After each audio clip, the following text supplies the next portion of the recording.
Hello students, let us discuss the basic structure of a computer in this particular session. So in today's session we are going to discuss the basic structure of a computer, how computer is built up. So let us start with the basic definition of a computer. So what exactly is computer? So a computer is an electronic device that accepts data from the user, processes it, produces the results, and then displays that particular result to the users. Not only it displays the data, information to the user that it has processed, but it also stores the results for future usage. So this is how the basic definition of a computer is all about. So the other terms related to the definition of a computer is, what do you mean by a data, or what is information? So data is collection of unorganized facts. Data is collection of unorganized facts and figures and does not provide any future information regarding patterns, context, etc. Hence, data means unstructured facts and figures.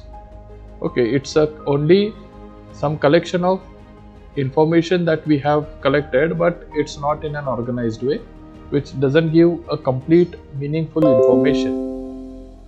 So the next term that we have is your information. So information is nothing but what? It's a structured data. Means what? Which has some meaningful information, which gives us some meaningful information. That is organized, meaningful, and process the data. Data which is processed and data which is giving us the meaningful information. For example, we have the list of students, okay, and the marks of those particular students, but it is not organized. Now there are list of students and marks available.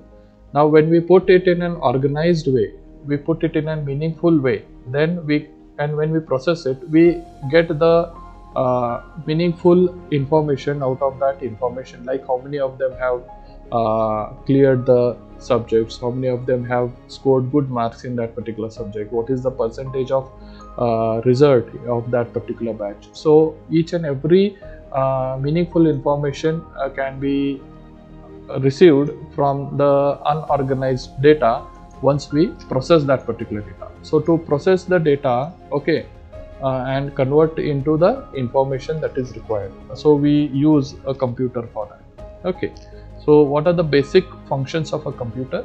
The basic functions of a computer are, so a computer performs the following functions. What is that? It is receiving the input.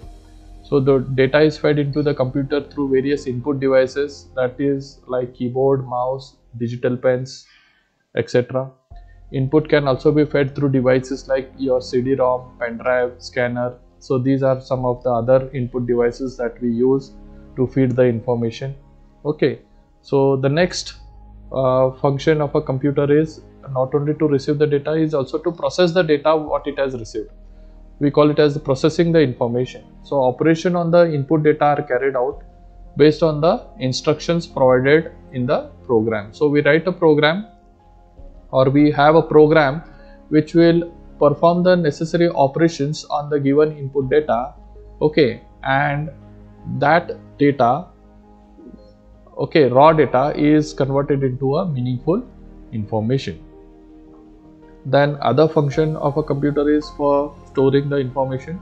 After processing the information, okay, so the information gets stored in the primary or secondary storage area. Okay, so we have two types of memories. One is your primary memory and your secondary memory. The detailing about the memory will be discussing in the later session of your class. Okay, so just understand that after processing the information gets stored in either a primary memory or in your secondary storage areas. Okay, and then we have producing the output, the other function of your computer. So the processed information and other details are communicated to the outside world through your output devices. The standard output device is your monitor, and then you have printer, or you have a speaker. So these are some of the output devices that we have in order to receive the processed information. So basically students, the computer system consists of three major components. Okay, the first major component, which is very important, is your central processing unit. In short, we call it as a CPU. We call it as a CPU. The other components that build up your computer system are your input devices and your output devices. So basically, input devices provide the data input to the processor. Okay, that is nothing but your CPU, which processes the data and generates your useful information that is displayed to the user through your output devices. So this is stored in computer memory. So input is received from your input devices. The received data is processed by your central processing unit. We call it as a processor, which converts a raw data into a meaningful information, and the same information which has been processed is displayed on the output devices. The standard output devices are your monitor, and then you have your printer. Okay, and whatever information that you have processed is stored inside your computer memory. Okay, so students, this is how your computer is built up. You have the input devices, then you have your central processing unit, you have your output devices, and then you have the memory. So we make use of these input devices to transfer the information to the processor. The central processing unit accepts this information through the input devices, performs the necessary operation, and the information is transferred or displayed on the output devices. At the same time, the same information is stored inside the internal memory of your computer. So this is how normally you have your computer system built up with. You have the input devices, you have the output devices, you have the central processing unit, and then you have the internal main memory, which will store and help you to retrieve the information at any given point of time. So the first unit that we will discuss is your central processing unit, or we call it as a CPU.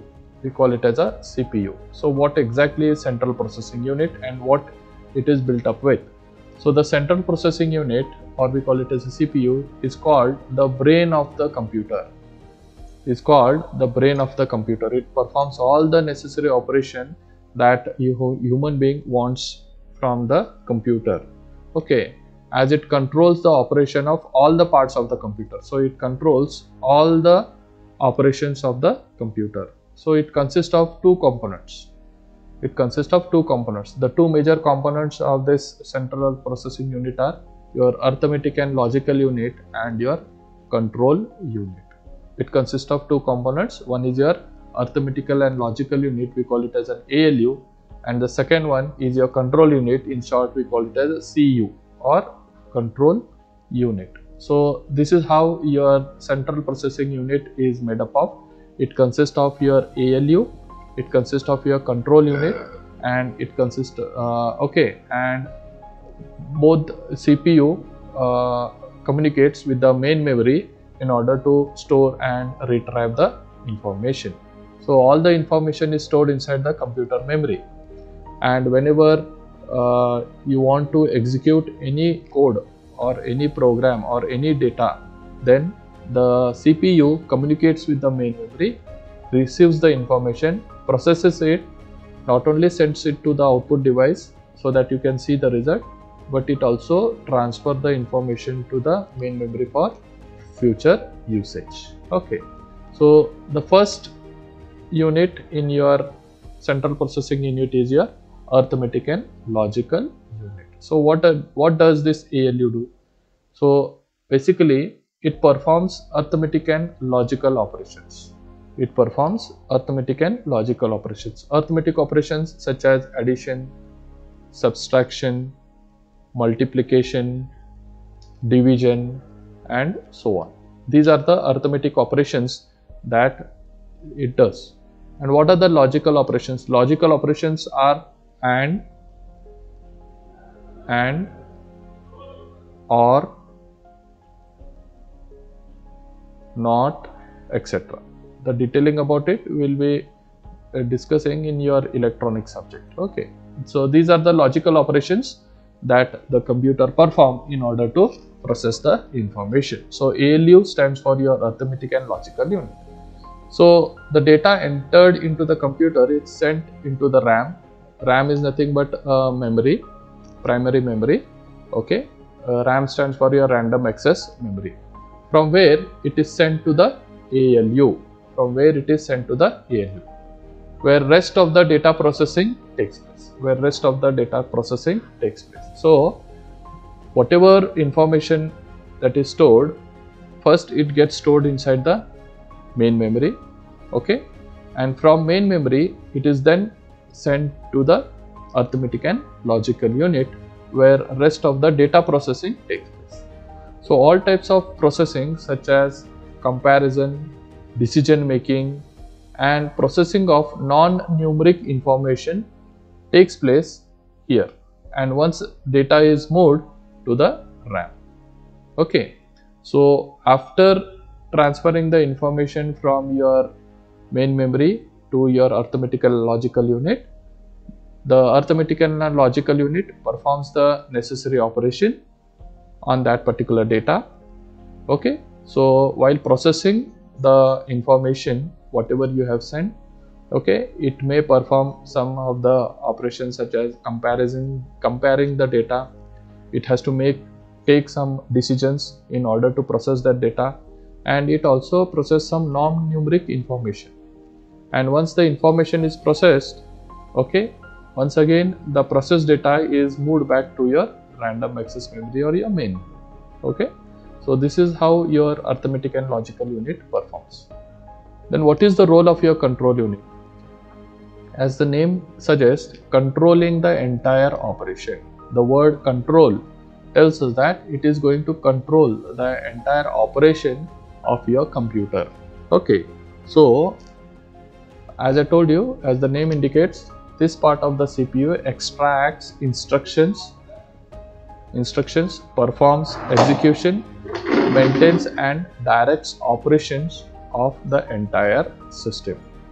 So this control unit is responsible for communicating with all devices, like your input devices. Whenever they want to communicate, they send a signal that they are ready to transfer the information. So the control unit will tell whether to send or to wait till the signal is received. Then if the results are ready, it will communicate with the output devices so that it can display the output on the output devices. And if ALU wants any kind of information, which is stored inside a main memory, it instructs the main memory to transfer that information, and once the information is received, it instructs the ALU that the information is ready and now you can start processing the information. So in this way you can see the control unit is controlling the entire operation of your computer by communicating with your input, output and your memory along with the ALU. So the control unit performs the following operation. What is that?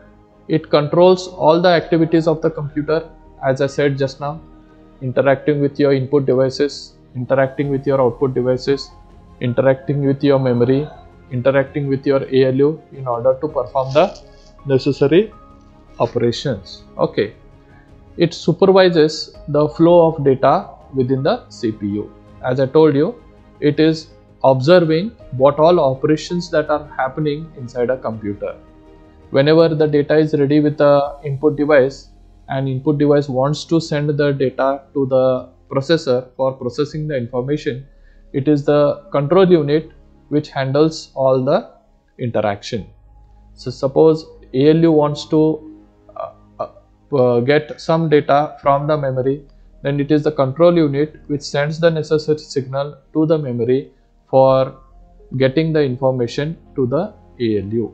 And once the results are ready, once the output is ready, it communicates with the output device in order to display the result in a proper manner. So it supervises the flow of data with the CPU, directs flow of data within the CPU. So as I told you, it is also responsible for flowing of necessary information from one point to another.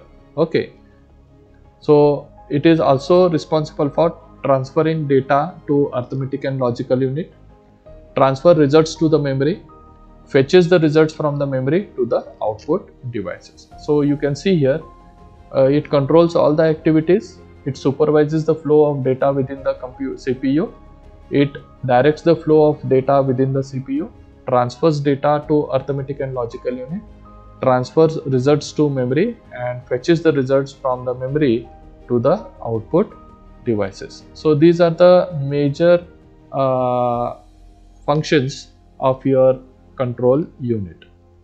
Coming to the next unit, that is your memory unit. So what is a memory unit? It is a storage device which is storing the information, it is storing the result inside a computer and helps us to retrieve this information as and when required.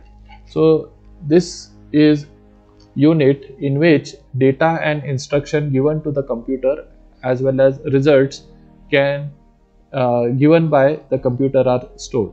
So all the instructions, data as well as results are stored inside the computer memory. So what is the unit of memory is byte.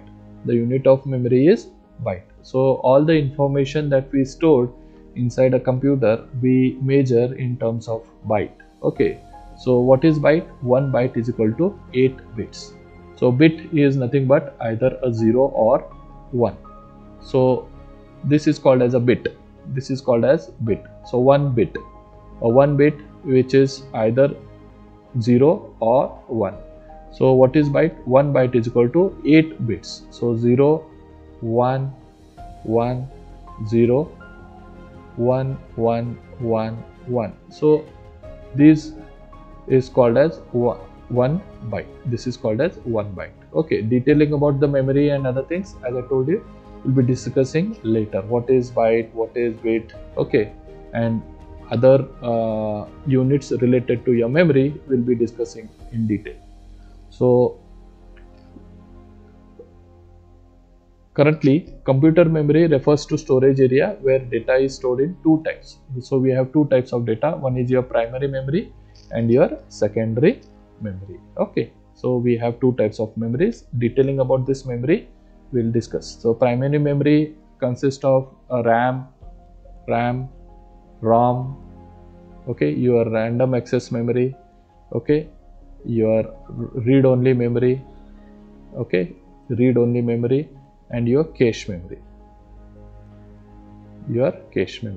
But your secondary memory, it's your hard disk, pen drive, okay, your CD-ROM, CD compact disk, and so on.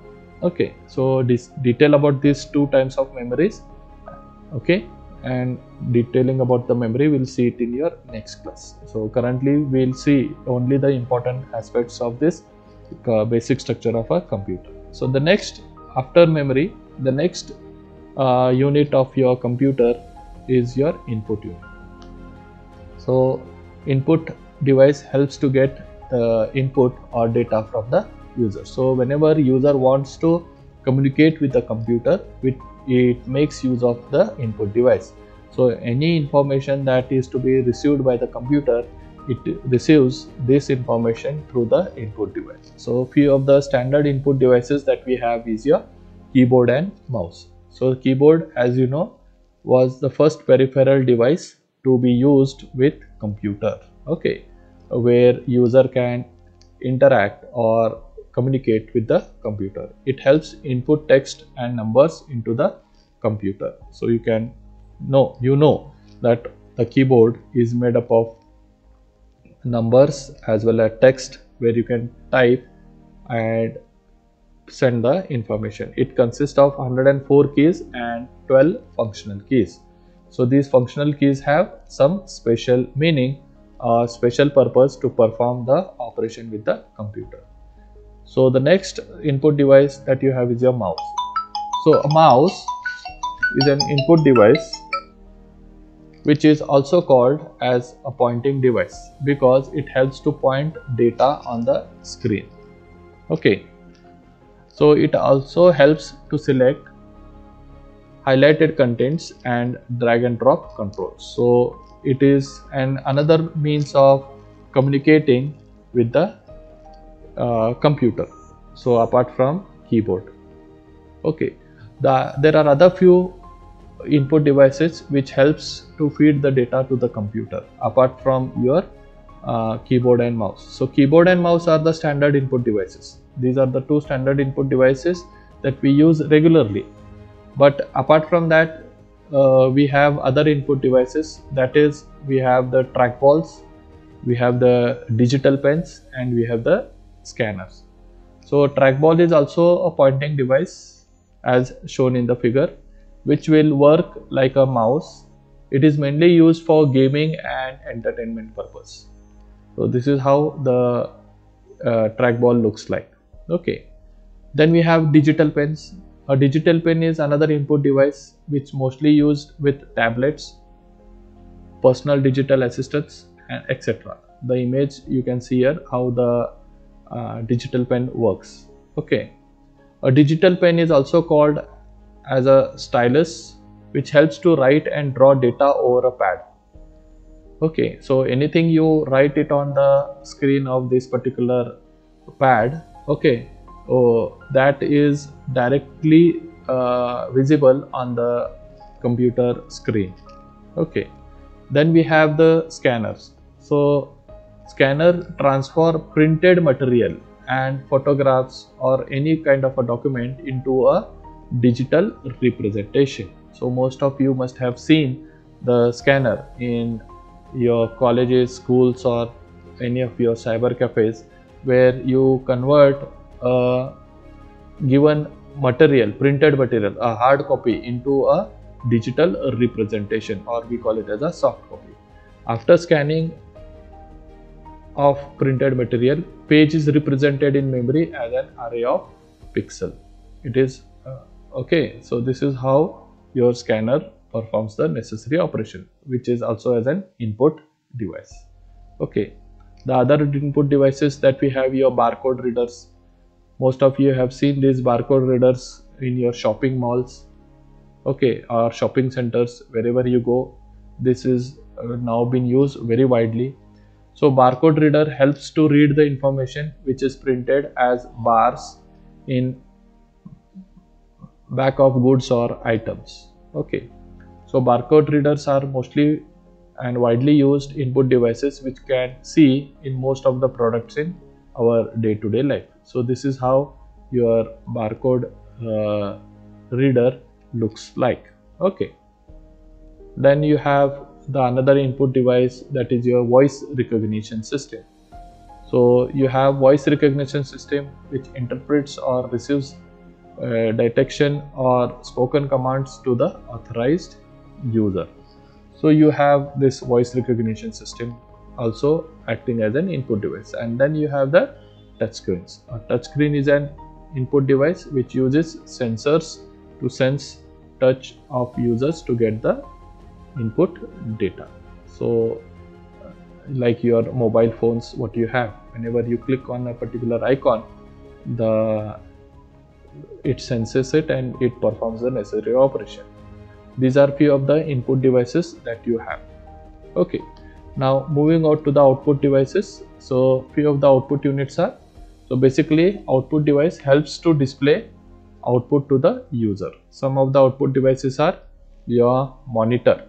So your standard output device, we call it as a monitor, is the most common type of the output device. It is also called as your visual display unit, VDU. It is also called as your visual display unit, or in short we call it as a VDU. The input given to keyboard or any other input device will get displayed on the monitor. So cathode ray tube and flat panel display monitors are commonly used monitors. Nowadays, instead of cathode ray tube, you can find flat panel display monitors being widely used because of the low power consumption of these devices. Okay, and then another output device, we have your printer. So what does a printer do? It converts a soft copy into a hard copy. It prints the data on a piece of a paper. So printers are most common type of output devices which are used to take a hard copy of any digital document, or we call it as a soft copy. So two types of printers are your impact and non-impact printers.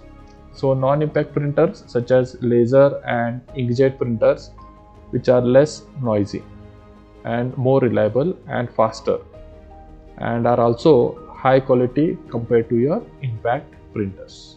Okay, so apart from that, we have sound systems. So sound systems are one of the other output devices which are used to get multimedia contents such as voice, music, etc. as an output. So some of the examples of your sound systems are your speakers, your headphones, and your microphones. Okay, so these are few of the input and output devices that I just mentioned. Okay, so students, hope you have got the clear idea of the basic structure of a computer. So we started with the basic definition of a computer. So a computer is nothing but your electronic device that accepts the data from the user, processes it, produces the result, and displays the results to the user, and the same result is stored inside the memory for future use. So data is collection of unorganized facts and figures that does not provide any further information. Okay, so it is unstructured facts and figures. So what is information? Information is a structured data organized in a meaningful way, okay, which gives us some meaningful information. So the basic functions of a computer are: it is able to receive the information, it is able to process the information, it is able to store the information, and it is able to display the information in a proper way.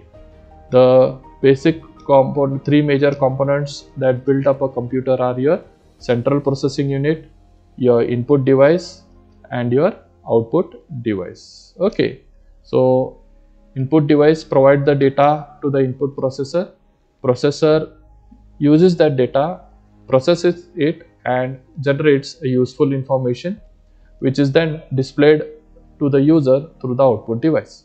And the same result which has been processed is stored inside a computer memory. And these are the basic building blocks of your computer, where we have the input devices, your central processing unit, and your output devices, and your main memory. So central processing unit, or we call it as a CPU, is a brain of a computer, and it consists of two major components. Which are those two major components? One is your ALU, which we call it as an arithmetic and logic unit, and the second one is your control unit. So ALU performs all the arithmetic and logical operations such as addition, subtraction, multiplication, and logical operations such as AND, OR, and NOT. Okay, so all the processing of information takes place inside the CPU. Okay, so whatever data that is stored inside the RAM is sent to the ALU. ALU performs the necessary operations by comparison, by making decision making, and processing of non-numeric information, and sending it back to the random access memory. Control unit is another important unit inside your ALU, which inside your CPU, sorry, which is controlling the entire operation of your CPU. So the major functions of a control unit are: it controls all the activities of a computer, supervises flow of data within the CPU, directs flow of data within CPU, transfer data to arithmetic and logical unit, transfer results to the memory, fetches results from memory to the output devices. Okay, and then we have the memory unit. So the memory unit is basically used to store the data and also helps to retrieve the data to the computer or to the user whenever required. So basically there are two types of memories. One is your primary memory and secondary memory. The detailing about this memory will be looking into the next chapter. And then finally you have the input and output unit. So input unit, which helps the data to be transferred, or which helps to the user to communicate with the computer. Few of the standard input devices are your keyboard and mouse, and then there are few other input devices. They are trackballs, digital pens, scanners, okay, and barcode readers, your voice recognition system, and your touch screens. The output devices, which helps the user to display the output, or which where the user can see the exact information what the computer has prepared. Some of the output devices are your monitor, your printer, okay, standard output devices, monitor, printer, and then you have your sound system, okay. So these are few of the output devices that you have. So thank you students, thank you for patiently listening to this particular video. So thank you, have a nice day.